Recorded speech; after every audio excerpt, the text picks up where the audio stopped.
दोस्तों, अगर residential project के अंदर इन्वेस्टमेंट के लिए आप सोच रहे हो प्रॉपर्टी में, तो उससे पहले इस वीडियो को एक बार ध्यान से देखिएगा। दोस्तों, इंडिया के अंदर प्रॉपर्टी एक ऐसा एसेट क्लास है जिसके अंदर काफ़ी सारे लोगों ने निवेश करके वेल्थ क्रिएट की है। तो property is a wealth creator, इसमें कोई दो राय नहीं है। बट क्या प्रॉपर्टी में निवेश करने से और कोई अच्छा माध्यम है? प्रॉपर्टी आपको ग्रोथ भी देती है प्राइस का और साथ में रेंट भी देती है।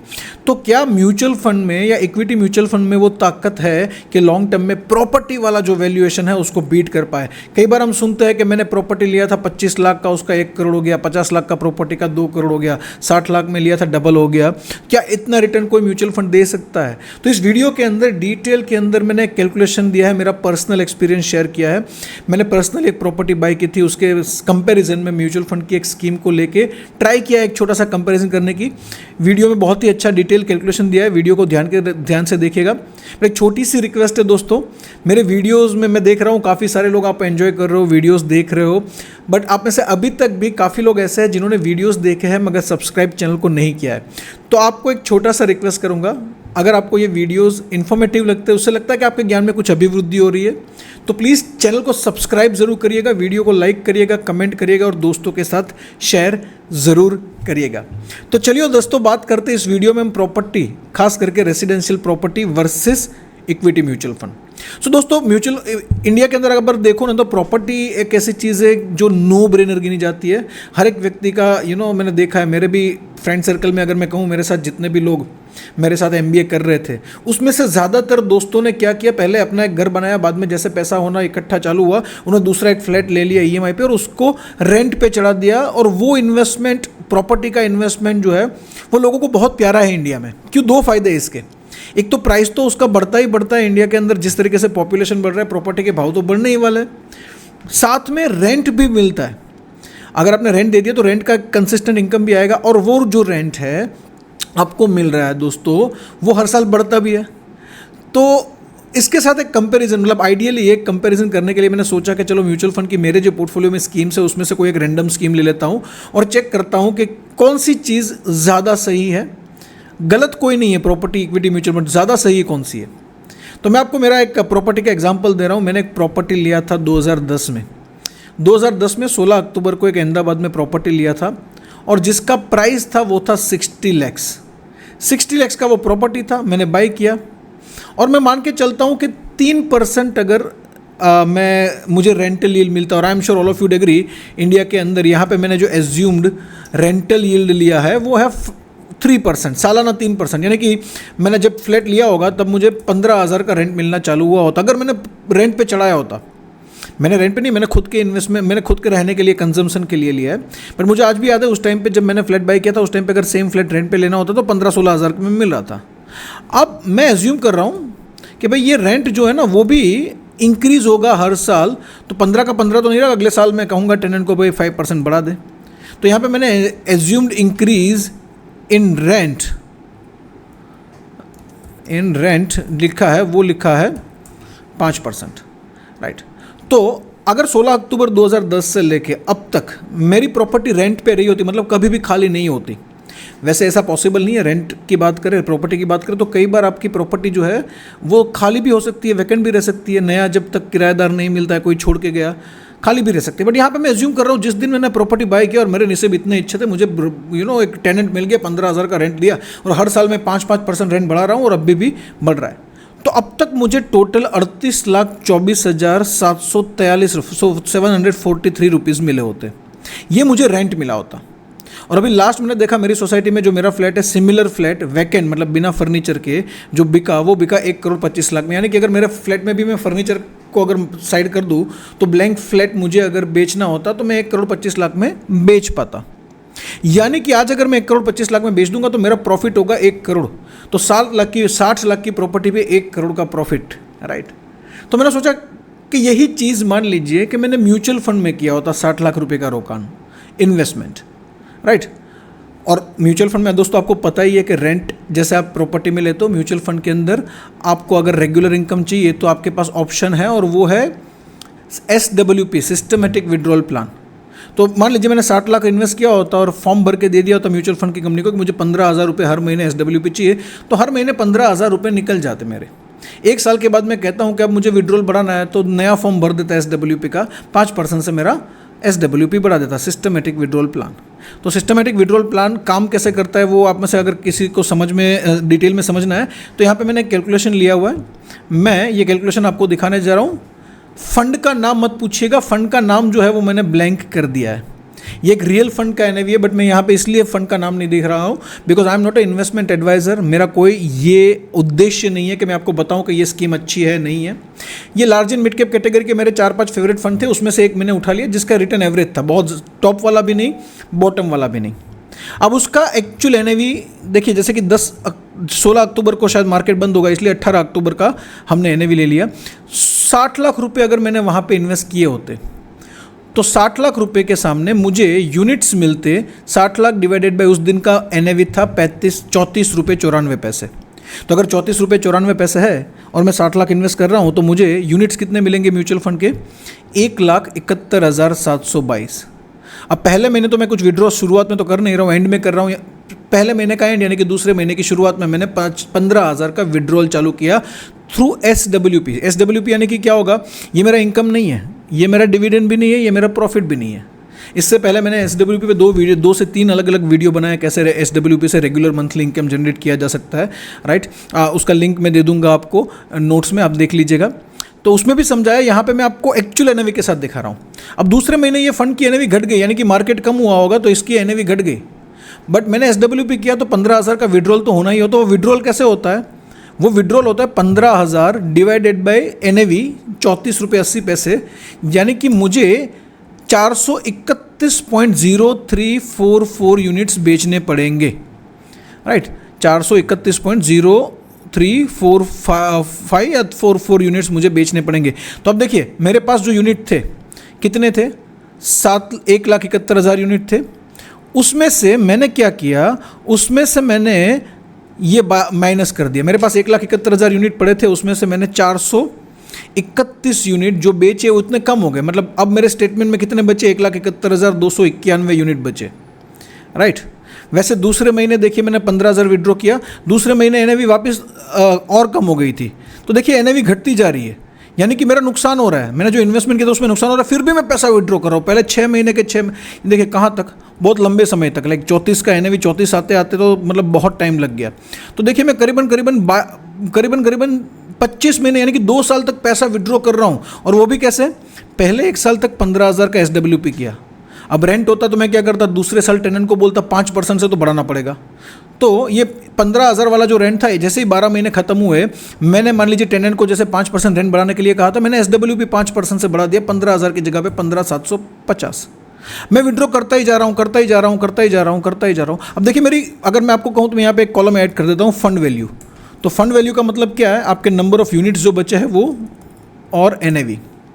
तो 60 लाख का फंड वैल्यू दूसरे महीने घट के 59,60,000 हो गया।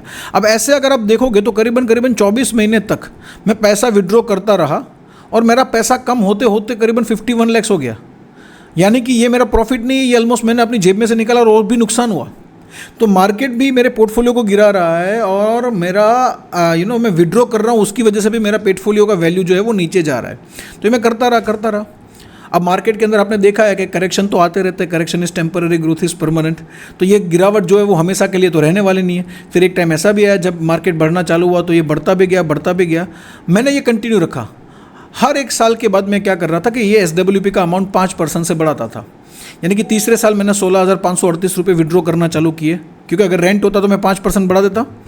चौथे साल मैंने 17,364 रुपये विड्रॉ करना चालू किया मेरे पोर्टफोलियो में से, राइट, क्योंकि अगर रेंट होता प्रॉपर्टी में तो 5% से बढ़ा देता। ऐसे करते मैंने 18 अगस्त 2025 तक ये किया। तो देखो विड्रॉल जितना मेरा रेंट आया था प्रॉपर्टी में उतना ही यहाँ पे विड्रॉल हुआ होगा। तो ये मैंने कैलकुलेशन किया तो पता चला कि लास्ट में मेरे पास बचे, ये देखिए लास्ट में मेरे पास, मैं इसका कलर चेंज कर देता हूँ, येलो कर देता हूँ। लास्ट में मेरे पास बचे 1,15,970 यूनिट। कितने थे पहले लिए तब? 1,71,000। 1,71,722 यूनिट थे। अब बचे मेरे पास 1,15,000। बट अब मेरा जो NAV है वो 191 हो चुका है। तो मेरा वैल्यू कितना हुआ? अगर मैं आज ये सारे यूनिट बेचना चाहूँगा तो 1,15,000 है, बट मैंने 34 की NAV से स्टार्ट किया था, अब 191.80 की NAV हो चुकी है, तो मेरा पोर्टफोलियो का वैल्यू हो गया 2,22,00,000। यानी कि जितना मैंने विड्रॉ किया था, अब मैं आपको समरी दिखाऊं, समरी ऑलरेडी बना के रखा है, let me unhide this sheet. तो देखिए ये 60 लाख रुपए मैंने इन्वेस्ट किए थे, उसमें शुरू में मुझे मिले थे 1,71,000 यूनिट। ये मैं इसको रेड कलर करके बोल्ड कर देता हूँ। उसमें से 55,753 यूनिट मैंने अब तक विड्रॉ कर लिया SWP के माध्यम से। यानी कि मुझे विड्रॉल कितना मिला, 38,24,743 रुपये, जितना मैंने रेंट किया था। अब आज अगर मैं बेचने जाऊंगा पूरा पोर्टफोलियो तो 2,22,00,000 आएंगे। आज मैं मेरा फ्लैट बेचने जा रहा हूं तो 1,25,00,000 आ रहा है। यानी कि यहाँ पे जो प्रॉपर्टी में 1,03,00,000 का मुझे प्रॉफिट दिख रहा है, वहाँ पे वही चीज़ म्यूचुअल फंड में होती 2 करोड़ का प्रॉफिट होता। और मैं तो कहता हूँ ये 2 करोड़ का जो प्रॉफिट है ना, प्रॉपर्टी का जो 1 करोड़ का प्रॉफिट दिख रहा है, राइट, वो एक्चुअली 1 करोड़ का प्रॉफिट है भी नहीं। प्रॉपर्टी में तो ये 1,03,00,000 में से मुझे काफ़ी सारे खर्चे माइनस करने पड़ेंगे। मैंने इतने सालों तक मैंने जो मेंटेनेंस दिया होगा सोसाइटी को, हर साल सोसाइटी मेंटेनेंस कॉमन, वो माइनस करना पड़ेगा। मैंने इतने साल तक कॉरपोरेशन का प्रॉपर्टी टैक्स दिया होगा, वो माइनस करना पड़ेगा। जब भी मुझे प्रॉपर्टी में कुछ मेंटेनेंस के लिए खर्चा करना पड़ा, कुछ टूटा फूटा कलर करवाना, ये करवाना, प्रॉपर्टी मेंटेन रखने के लिए, वो सारे खर्चे माइनस करने पड़ते। इनफैक्ट प्रॉपर्टी में हर साल मेरे पास टेनेंट हमेशा हर महीने तक रेंट मिलता, ये भी पॉसिबल नहीं है। बीच बीच में कभी कभार वैकेंट भी रहा होता कि एक बंदा छोड़ के गया, नया बंदा आया, बीच में 3-4 महीने का गैप आ गया। ये तो मैंने हाइपोथेटिकली ऐसा सोचा है कि प्रॉपर्टी कभी खाली ही नहीं रहा। फिर भी प्रॉपर्टी के मुकाबले मेरी जो म्यूचुअल फंड की स्कीम एक मैंने इक्विटी की ली, वो मुझे डबल दे रही है। मैं ये नहीं बोल रहा हूँ आपको, ये कैलकुलेशन मैं आपको करूंगा। ये NAV का जो डेटा है ना, ये NAV का डेटा अवेलेबल इजीली है, एमफी की वेबसाइट से भी है और काफ़ी सारी जगह पे NAV का डेटा मिलता है। आप किसी भी स्कीम का, इक्विटी स्कीम का जो 15 साल 20 साल पुरानी है, उसका NAV का डेटा निकालिए और सिमिलर कैलकुलेशन आप करिए। ये सिर्फ एक कैलकुलेशन पे मेरी बात मत मानिए, राइट। तो और बिकॉज ये 2,66,00,000 दिख रहा है ना, वो नेट रिटर्न है मेरा। नेट रिटर्न का मतलब क्या है, इसमें सारे एक्सपेंसेस जो है ना, फंड मैनेजमेंट चार्जेस, वो निकलने के बाद का NAV है, उसके बाद का मेरा ये 2 करोड़ रुपए का मेरा प्रॉफिट दिख रहा है इसके अंदर। तो ये एक ऐसा प्रॉपर्टी है जिसने मुझे मेरी रेसिडेंशियल प्रॉपर्टी से 2 करोड़ ज़्यादा, 1 करोड़ ज़्यादा कमा के दिए होते। और कौन से फ़ायदे हैं इसके साथ? एक और फ़ायदा है कि भाई मैं जब भी चाहूँ इसको बेच सकता हूँ। प्रॉपर्टी में देखिए मेरा, अभी मैंने जो बताया जिस फ्लैट के बारे में बात कर रहा हूँ, 1-2 महीने में वो फ्लैट छोड़ने वाला हूँ। मैंने एक नया पेंट हाउस लिया, वहाँ पे शिफ्ट होने वाला हूँ। वहाँ पे फर्नीचर का काम चल रहा है, वो जैसे खत्म होगा दिवाली से पहले वहाँ पे शिफ्ट हो जाऊँगा। अब मुझे वो करंट फ्लैट बेचना है तो आज के आज बिक जाएगा, ज़रूरी नहीं है। करंट फ्लैट आज के आज बिक जाएगा, वो भी ज़रूरी नहीं, हो सकता है उसमें टाइम लगे, लोग देखने आएंगे, 4-6 महीने, 1 साल भी लग सकता है, राइट। तो प्रॉपर्टी लिक्विडिटी है नहीं, जबकि ये 2 करोड़ जो म्यूचुअल फंड में आज पड़े वो आज ले सकता हूँ। इनफैक्ट ये 2 करोड़ में से 50 लाख चाहिए मुझे तो 50 लाख विड्रॉ कर सकता हूँ।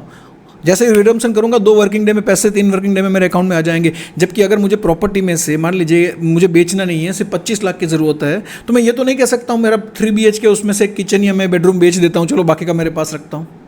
सो दोस्तों, प्रॉपर्टी में लोगों ने पैसा बनाया है ना, तो वो बात सही है। इक्विटी में इतना पैसा नहीं बनाया, म्यूचुअल फंड में पैसा नहीं बनाया, इंडिया में पैसा बना है प्रॉपर्टी में।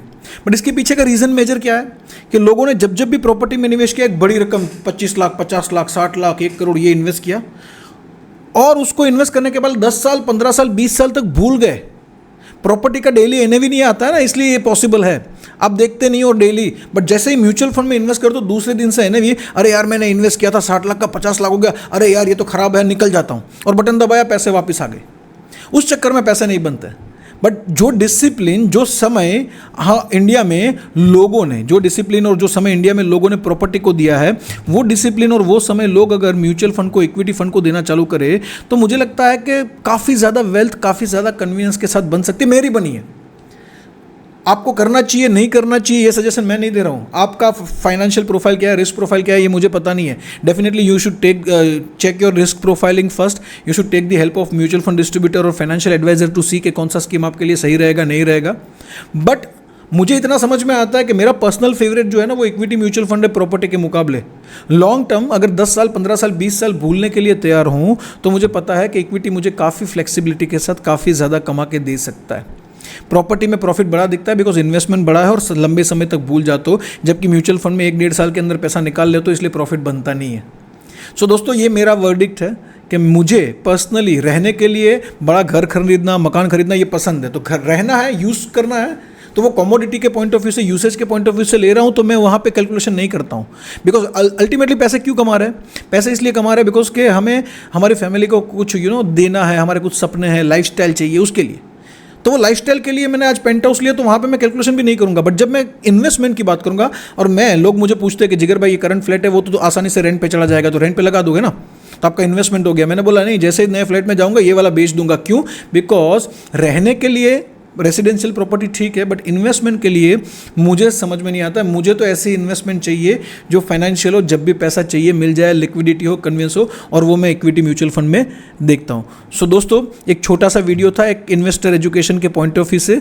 आई होप कि आपको पसंद आया होगा। रिक्वेस्ट करूंगा, अब तक अगर चैनल को सब्सक्राइब नहीं किया तो प्लीज़ सब्सक्राइब करके वीडियो देखेंगे, तो आपके नॉलेज में तो अभिवृद्धि होगी, साथ में चैनल को भी फायदा होगा। इस चैनल की जो मेन ऑब्जेक्टिव है उसको हम ज़्यादा से ज़्यादा लोगों तक पहुंचा पाएंगे। तो प्लीज़ आप कमेंट में बताइए आपको ये वीडियो कैसा लगा, और कमेंट में बताइए कौन से अलग अलग टॉपिक पे, म्यूचुअल फंड के अलग अलग कॉन्सेप्ट पे आप सीखना चाहते हो, जानना चाहते हो। तो आपके जो क्वेश्चंस हैं वो हमें चैट बॉक्स में दीजिए, तो चैट बॉक्स में, कमेंट बॉक्स में आपके क्वेश्चन के बेसिस से हम और वीडियोज़ लाने की कोशिश करते रहेंगे। So once again thank you very much for watching this video, and thank you very much for joining us today. Please share it with your friends if you like it, share it, like it, comment it. मिलते हैं दूसरे video में बहुत ही जल्दी, तब तक के लिए bye bye. Mutual fund investments बाजार जोखिमों के अधीन है। निवेश करने से पहले कृपया निवेश पुस्तिकाएं ध्यान से पढ़ें। म्यूचुअल फंड निवेश बाजार जोखिमों के अधीन है। योजना से जुड़े सभी दस्तावेजों को ध्यान से पढ़ें।